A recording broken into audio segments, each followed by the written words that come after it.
Bu Andis. Waalaikumsalam, selamat siang. Mohon maaf nih, mohon maaf kami minta waktu sebentar dan berkaitan dengan kegiatan sidang kebetulan dari Baru saja beli. Ini Bu Andis, kami mau menanyakan tentang keterkaitan kegiatan yang berkaitan dengan pemberdayaan perempuan di masyarakat itu apa saja yang mereka dilaksanakan. Baik, terima kasih Bu atas waktunya dan sudah menyempatkan untuk tahu ke rumah saya. Terkait dengan program-program desa yang melibatkan perempuan itu sudah banyak sekali, terutama di program pokok PKK itu ada 10 program.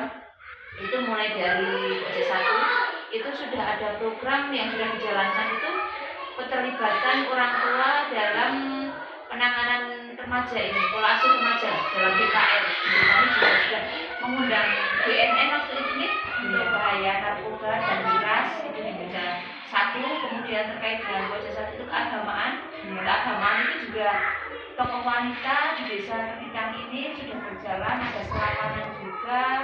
Fatayat muslimah itu sudah berjalan dengan baik. Kemudian terkait di program Pokja 2 itu terkait dengan pendidikan dan keterampilan itu UPPKS juga sudah berjalan. Ada beberapa program-program yang melibatkan perempuan terkait dengan waktu itu pelatihan, ada pembuatan kue kering, kemudian ceramic laundry, pembuatan sabun, kemudian juga di Pokja 2 ada keterampilannya itu kami ada kegiatan pelatihan anyaman, jadi membuat berbagai macam kerajinan dari anyaman karena sebagian besar mata pencarian warga Ketikang juga banyak yang membuat anyaman, ada tampah itu banyak ya, tampah, kepang, keping itu. Ada berapa kursi ya Bu yang apa itu keterkaitan dengan anyaman itu? Di sini ada Ketikang, kemudian Bermowanti dan tetap itu juga dusun itu banyak juga yang membuat kerajinan dari anyaman. Selain itu mungkin selain dengan anyaman ada apa ibu untuk peningkatan PKS tadi kita ada dari pemerintah desa itu melakukan kegiatan apa saja untuk meningkatkan pendapatan keluarga itu. Tadi sudah itu dia ada pelatihan buatan kue kering, kemudian sabun, pelatihan sabun, kemudian sablon juga pernah pelatihan sablon baju, kemudian tadi anyaman, kemudian kalau pelatihan juga ada kali ini masuk ke program Pokja 3 itu pelatihan membatik, itu kaitan dengan standar pangan papan Pokja 3 itu membatik.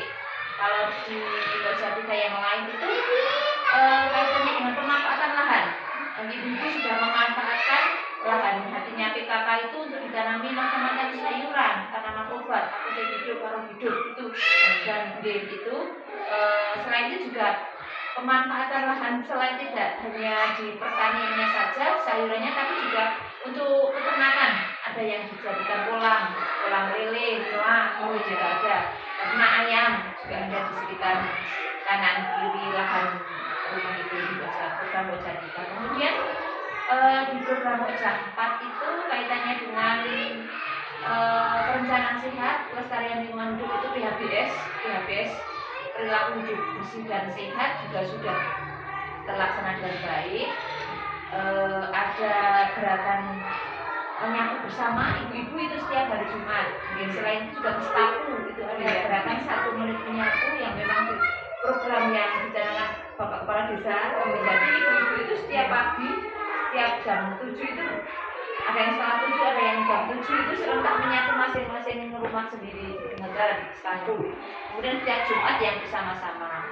Selain itu juga ada gerakan bank sampah.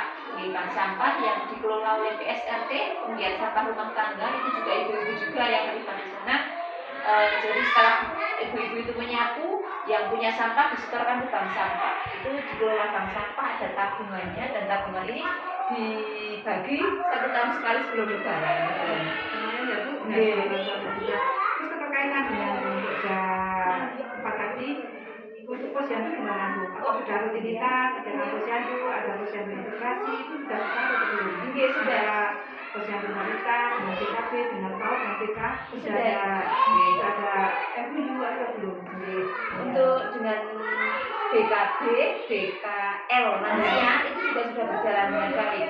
Ada 5 dusun, terutama saya juga sebagai kader posyandu di Melati, dusun pendidikan, itu juga BKB-nya sudah berjalan dengan keluarga balitanya. Jadi ada kuotanya untuk usia balita 0 sampai 6 bulan, kemudian sampai 1 tahun, 2 tahun itu sudah kami BKB-nya berjalan bersama kader masing-masing penyuluhan terkait dengan stuntingnya kami juga diperhatikan juga dari desa. Saya ada bantuan atau Iya, ini kemarin dapat bantuan dari Puskesmas, alhamdulillah untuk TK-nya kami itu. Jadi ini satu brong ini mulai dari pengukuran berat badan, tinggi badan, lingkar kepala, lingkar lengan itu komplit ini. Karena memang pemerintah desa terkait dengan penanganan stunting itu juga sangat peduli ini. Terus tadi dari kegiatan dari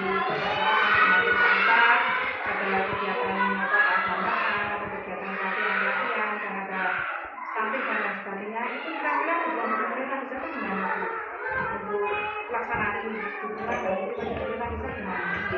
Untuk dukungan dari pemerintah desa memang sangat luar biasa sekali. Kami selalu diikutkan dalam musdes. Jadi di musdes desa itu selalu mengundang 30% dari perwakilan tokoh wanita itu selalu dihadirkan di musdes itu. Jadi kami juga menyampaikan aspirasi terkait dengan misalnya ada usulan apa itu kami selalu utarakan di musdes tersebut. Nah nantinya juga dibahas bersama, dirembuk bersama di musdes tersebut oleh Bapak Kepala Desa dan juga semua yang hadir. Jadi dukungan sepenuhnya itu sudah ada dari pemerintah desa terkait